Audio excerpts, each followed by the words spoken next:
Hi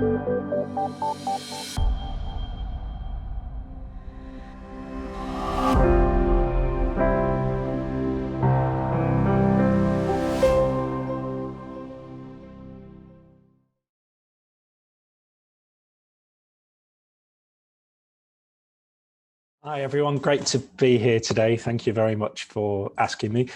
My name's Dan Moxon. I'm a researcher and youth worker who's focused on youth participation, and SALTO Participation and Information, which is the resource centre for youth participation for the programmes, asked me to give this presentation for them today. And a lot of what I'm going to talk to you about is the youth participation strategy that we worked on, which is what frames how the programmes and to a certain extent how the EU thinks about participation, what it wants to achieve with its policies. So to give you a little bit of background, where does the youth participation strategy come from? There's a couple of different things. We have the youth strategy for the EU as a whole, and that's about engage, empowering and connecting. And its objectives talk about fostering youth participation in democratic life and supporting social and civic engagement. And we also have another thing, which is the European Youth Goals. These came out of the EU Youth Dialogue process. They were created by about 50,000 young people. And there's lots of connections to participation in those, but the main one is Youth Goal number 9, which is about space and participation for all. So what you have is two different things going on here. On the one hand, you've got the decision makers, the institutions saying, we need to do something about youth participation. And you've also got young people themselves as a whole, different groups of young people saying, this is something that needs to improve. And those sort of things come together in the way we talk about youth participation in the programs and the way we talk about this in the youth participation strategy. And there are particular ways that youth participation gets talked about in, let's say, the European youth bubble. And it's probably worth reflecting. While Aisha was talking, I was thinking about one of the criticisms globally about the way we talk about youth participation is that it's strongly influenced by Western Europe, by the Nordic countries, and by the Central European countries. And normally that criticism is made by people in the global south, people in Africa, people in India. And it happens because a lot of the policymakers and the researchers are from Western Europe.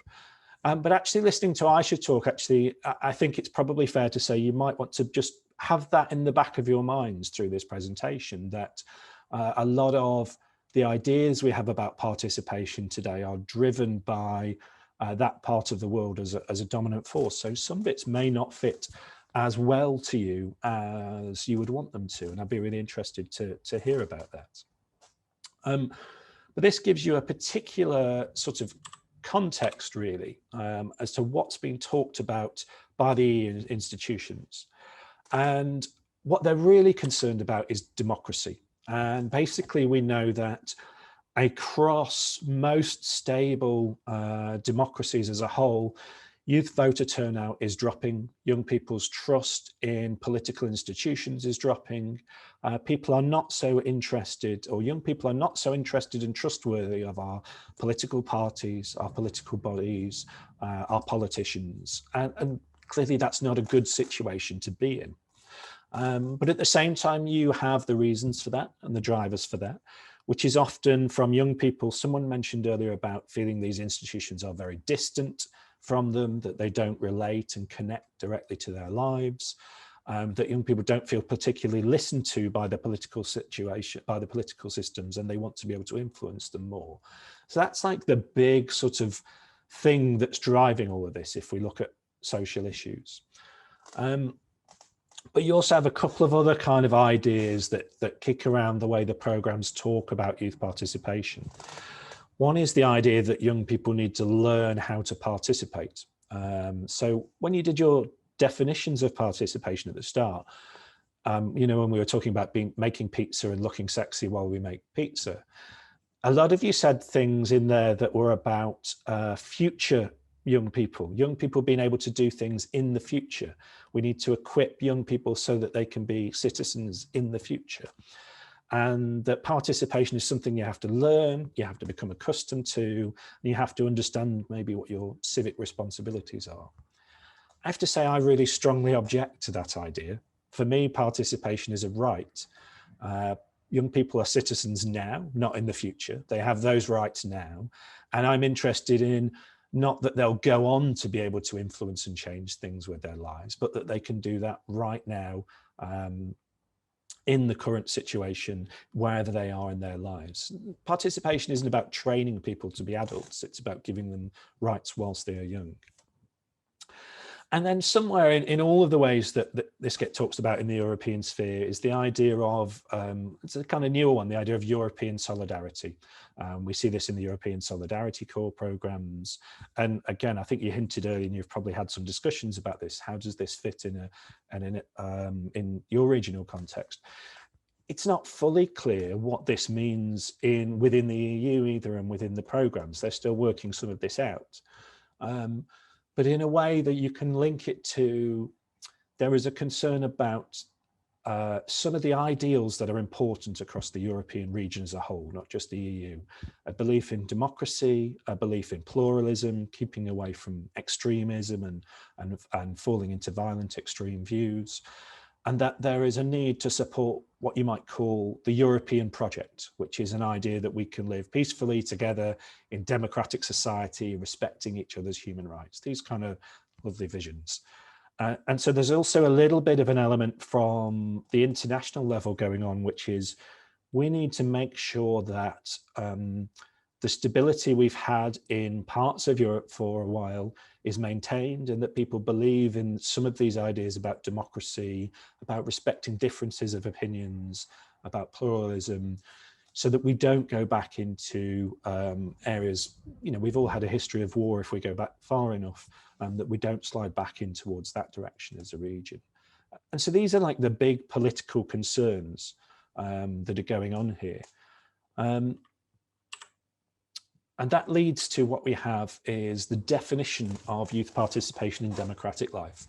This is the one in the strategy itself. And as Aisha mentioned, there's not really a commonly agreed definition of youth participation. And lots of people are talking about different things when we talk about this. So part of what we were doing with this strategy was trying to get at least a common understanding across the program about what this means.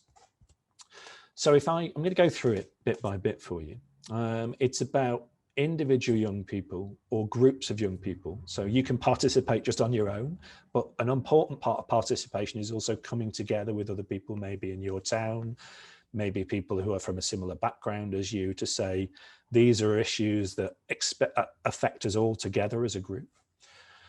It's about those young people having the right, the means, the space, the opportunity, and where necessary, the support. So there's a lot of things going on in that sentence. You absolutely fundamentally have a right, a human right, to participate in society. And that right is about being able to express your views, being able to hold beliefs, being able to influence politics and the world around you and have your voice heard. I won't go too much into detail at that. So on one level, participation is fundamentally about protecting that right.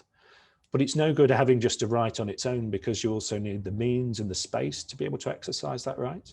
If we're talking about, it's no good if I say to you, yeah, it's totally up to you what political views you want to have, but you've got no opportunity to try and advance those opinions, to try and influence what happens in the world. You need to have those means and you need to have those space to be able to do it. And that could be things like youth organizations, access to political parties, access to education, access to knowledge, all the things that make that happen. And then the final one, and where necessary, the support, is a kind of recognition that there is, although I was a bit strong in saying young people don't need to learn how to participate, they can participate now, actually people do need support. Any citizen needs support or help to find out maybe how political systems work, how they can influence the world, to know what their rights are. So an important dimension of what goes on in participation, and this is, I think, the bit that youth workers might do, would be the support.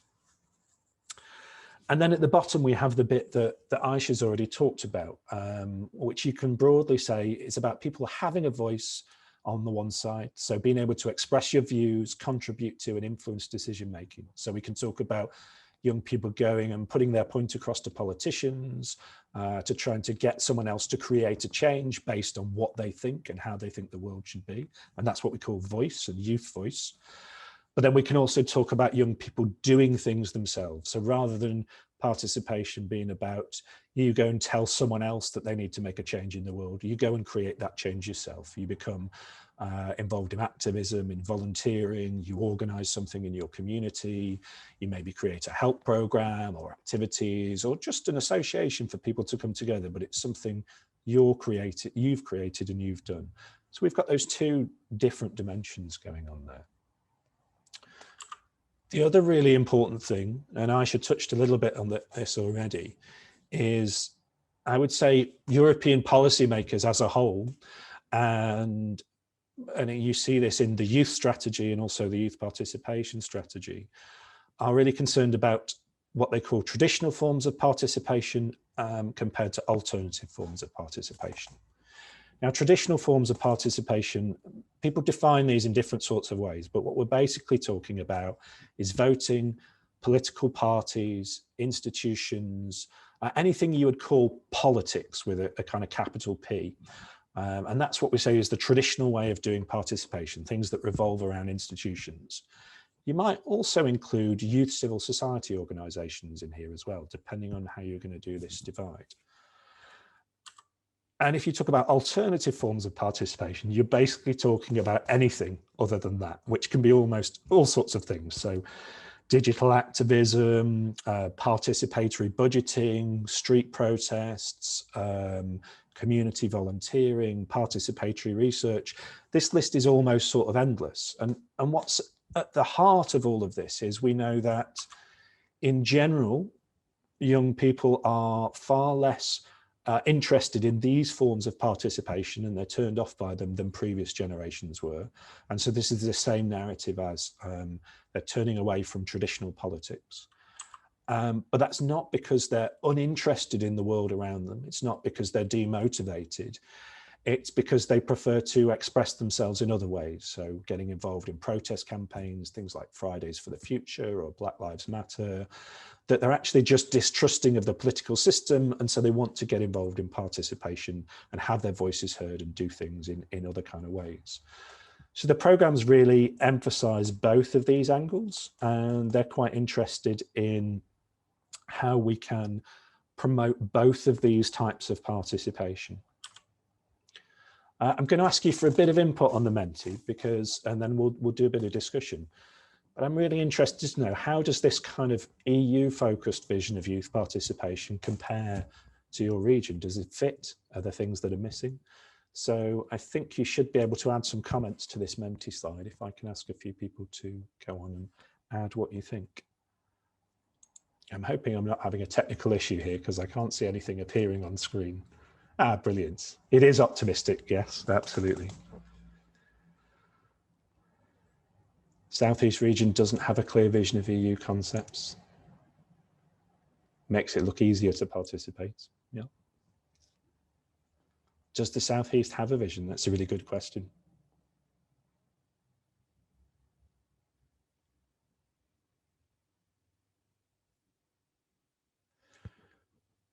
Certainly more opportunities. I mean, often we talk about policymakers and decision makers not being interested in young people's views, but on the other hand, they are also funding millions and millions of euros worth of programs to try and make that happen. So I think we sometimes have to be a little bit more recognizing of the opportunities that we are trying to create, even if they're not necessarily always working. The Southeast lacks the alternative forms of participation in general. It can be seen through the region. History is not on the side of the Southeast. Okay, I'm going to stop screen sharing. I think what's really interesting here is many of these debates I would actually hear in Germany, in Finland, in Norway as well, with slightly different context to them. And there's a couple of things to pick up on. One is that participation as a concept and the way we do participation as a concept almost sets itself up to believe that young people are never listened to enough. Now, I'm not for a minute suggesting young people are listened to enough in our societies, and definitely not young people from Roma backgrounds.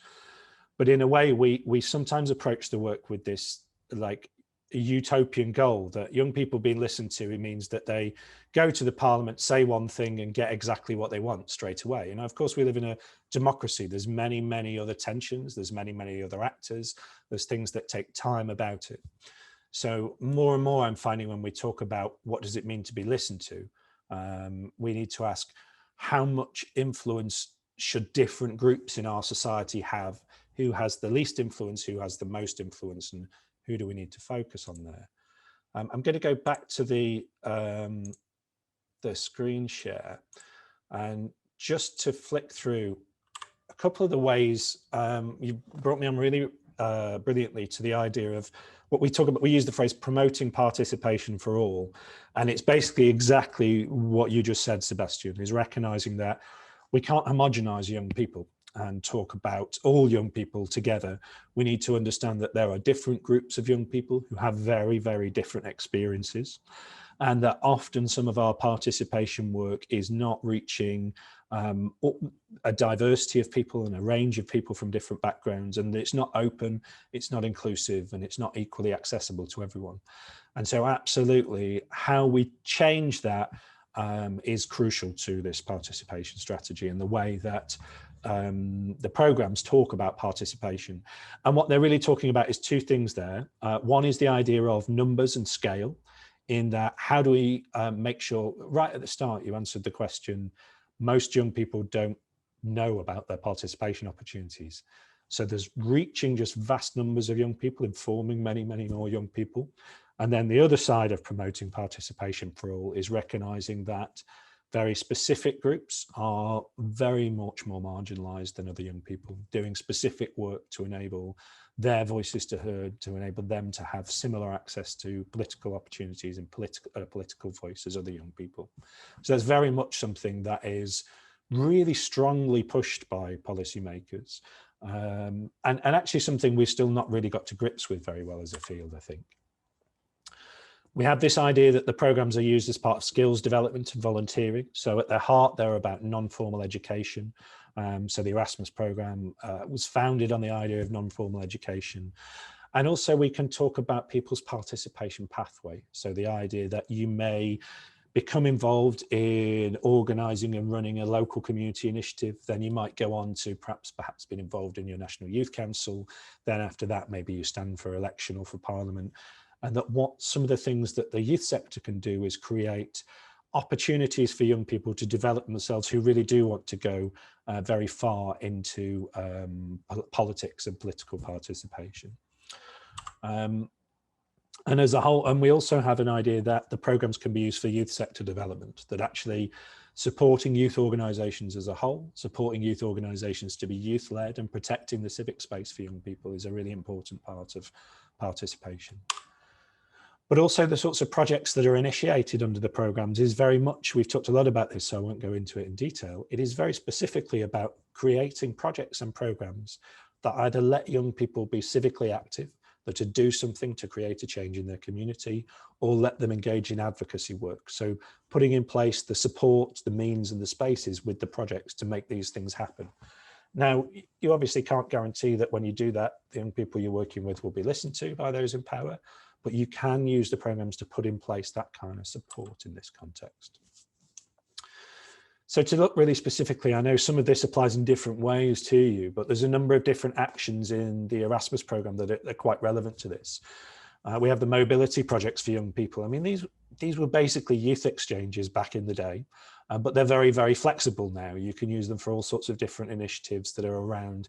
You could perhaps bring different activists together to look at a particular political issue or cause. Certainly bringing groups of young Roma together across different communities would fit into this sort of thing. And so actually, as long as there's an element of moving about between countries here and you have a partner who's willing to do that with you, the topics and the themes can be very much related to participation, or they can be very much be programs that are about enabling people to become civically active. In this generation of programs, we now have youth participation activities, and these are about very much directly supporting youth participation, supporting engagement with decision makers and civic life. There's quite a strong focus on media literacy as well. I've not talked about that much, but you've probably talked about it at other parts on this. And then you'll also know about European Solidarity Corps projects. So the idea that you can create group volunteering projects, individual volunteering projects, things that build the capacity of civic society. So you can see that all of these different things are tools that can be used to try and achieve the sorts of things we were talking about in the previous slides. As well as this, the program's put in place a few different resources. So this is a fantastic toolkit that Aisha's the lead author of, and I also did a bit of work on. And it's a toolkit around using the different program actions for youth participation. And that'll be available on the SALTO Participation Hub website very shortly. Aisha might know better than me when the final version will be released, but hopefully any day now. And we also have the participationpool.eu. So this is a bank of resources, research, tools, techniques, examples of practice around participation, around youth participation, but also around media, information and critical thinking and promotion and outreach work. So please do go on to here. This is one of the things that the SALTO Resource Hub is, participation and information is putting in place, just around more generic support around participation and getting to grips with that. I think that's pretty much the end of my time, so I'm going to stop sharing there and hand back over to the facilitators. Thank you very much for posting those in the chat, Matty. Thank you very much, Dan. I think that this was quite nice to hear, and then also it opened up a lot of reflections and a lot of even discussions, as I see that even as you continued with the presentation, there were still some comments floating around the chat.